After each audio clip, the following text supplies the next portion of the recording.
మన ప్రభువును రక్షకుడునైన యేసుక్రీస్తు శ్రేష్టమైనటువంటి నామములో మీ అందరికీ నా హృదయపూర్వకమైన శుభాలు వందనాలు తెలియజేయుచున్నాను. ఈరోజు దేవుని యొక్క వాక్యము 119వ కీర్తన 86వ వచనాన్ని చదువుకుందాం. నీ ఆజ్ఞలన్నీయు నమ్మదగినవి, పగవారు నిర్మితముగా నన్ను తరుముచున్నారు, నాకు సహాయము చేయుము. మరొకసారి చదువుకుందాం. 119వ కీర్తన 86వ వచనం. నీ ఆజ్ఞలన్నీయు నమ్మదగినవి, పగవారు నిర్నిమిత్తముగా నన్ను తరుముచున్నారు, నాకు సహాయము చేయుము.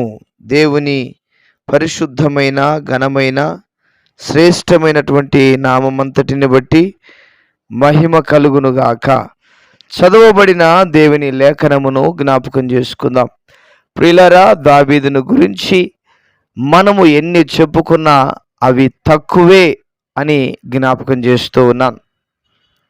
ప్రియులారా, చదవబడిన వాక్యములో చూస్తే ఏమంటున్నాడయ్యా చూడండి, నీ అన్నీయు నమ్మదగినవి.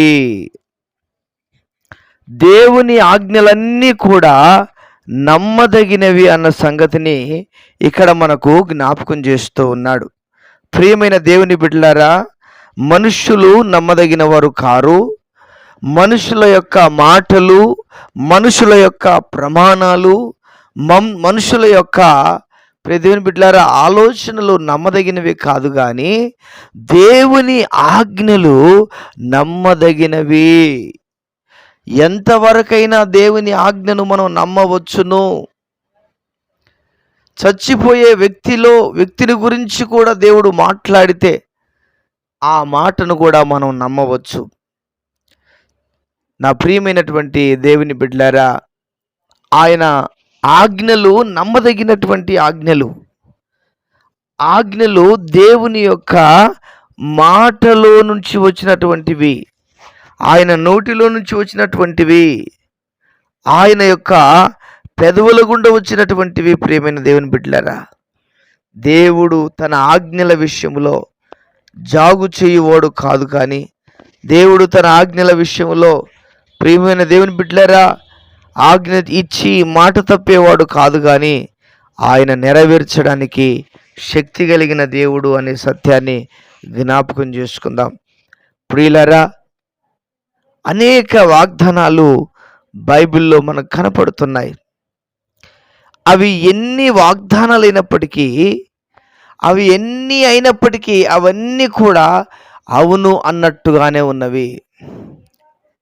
దేవుని ఆజ్ఞలు నమ్మదగినవి అని చెప్పడానికి ఆ ఆజ్ఞలను నమ్మదగినవి అనేటువంటి మాటలోనే ఎంతో అద్భుతమైనటువంటి విషయము దాగి ఉన్నట్లుగా మనం చూస్తాం. ప్రియమైన దేవుని బిడ్డలారా, ఎంతవరకైనా దేవుని మాటలను మనం నమ్మవచ్చు, దేవుని ఆజ్ఞలను నమ్మవచ్చు.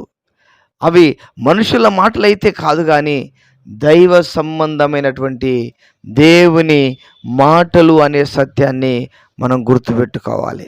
అబ్రహాము విషయంలో దేవుడు ఆజ్ఞాపించాడు, దేవుడు ఆజ్ఞ ఇచ్చాడు. ఇదిగో ఆయన ఆజ్ఞ ఏమిటంటే, ఆయన ప్రమాణం ఏమిటంటే, ఆయన యొక్క ప్రియమైన దేవుని బిడ్డలారా, ఇదిగో నీకు కుమారుని ఇస్తాను నేను అని ప్రమాణం చేశాడు, వాగ్దానం చేశాడు. ఆ వాగ్దానాన్ని అబ్రహాము నమ్మి పొందుకున్నాడు. ప్రభు అంటాడు 17వ అధ్యాయంలో, నిందారహితుడవై ఉండుము అని అబ్రహాముతో దేవుడు మాట్లాడుతూ ఉన్నాడు. ప్రియమైన దేవుని బిడ్డలారా, అబ్రహాము యొక్క జీవితంలో మనం గమనించినట్లయితే ఎన్నో సంగతులు, ఎన్నో విషయాలు మనం చూడవచ్చును. ప్రియులారా, అబ్రహాము విషయంలో దేవుడు చేసినటువంటి ప్రతి వాగ్దానము కూడా, ప్రతి మాట కూడా అది నమ్మదగిందిగా ఉన్నది. ప్రియులారా, దేవుని ఆజ్ఞలు నమ్మదగినవి. ఆ ఆజ్ఞలు మనుషులను పాపము చేయకుండా కాపాడేటివి. ఆ ఆజ్ఞలు మనుషులు త్రోవ తప్పకుండా కాపాడేటువంటివి. ఆ ఆజ్ఞలు మనుషుల యొక్క జీవితాలను కట్టేటువంటివి అన్న సంగతిని మనం గుర్తుపెట్టుకోవాలి. కనుక ప్రియమైన దేవుని బిడ్డలారా, ఆయన ఆజ్ఞలలో దేవుని ఆశీర్వాదము దాగి ఉన్నది.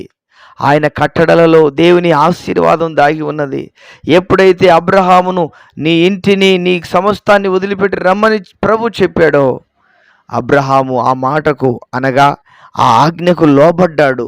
ఆ ఆజ్ఞకు శిరస్సు వంచాడు. ఆ ఆజ్ఞకు ప్రియమైన దేవుని బిడ్డలారా ఇదిగో దారిచ్చాడు. కనుక అబ్రహామును దేవుడు ఆశీర్వదించాడు. అబ్రహామును దేవుడు గొప్ప చేశాడు. ఎప్పుడైతే దేవుని మాట ఆజ్ఞపూర్వకంగా అబ్రహాము దగ్గరికి వెళ్ళిందో, ఇదిగో సమస్తాన్ని వదిలిపెట్టాడు.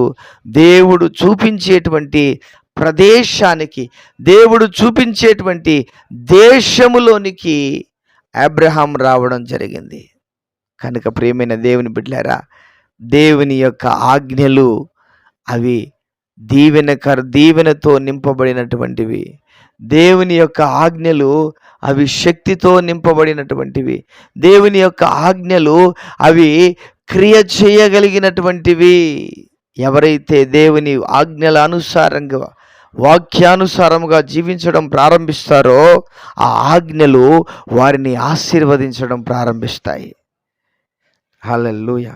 మీరు చూడండి, కొన్ని కొన్ని టాబ్లెట్స్ ఎలా ఉంటాయంటే గొట్టం మాదిరిగా ఉంటాయి. ఆ గొట్టం మాదిరిగా ఉన్నటువంటి ఆ గొట్టాన్ని కనుక మనం విప్పితే దాంట్లో మందు ఉంటుంది, జబ్బుకు సంబంధించినటువంటి మందు ఉంటుంది.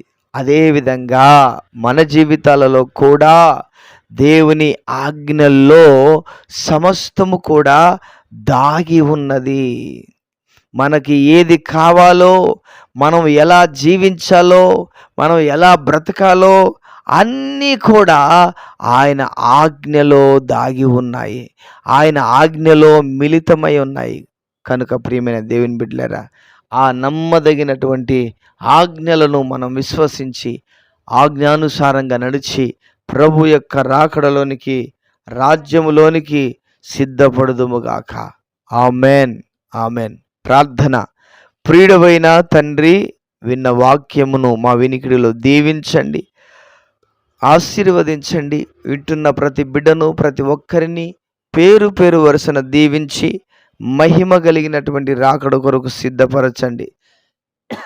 ఎవరు ఎలాంటి అవసరాల మధ్యలో ఉన్నారో, ఎవరు ఎలాంటి అక్కర్ల మధ్యలో ఉన్నారో మీరు ఎరుగుదురు.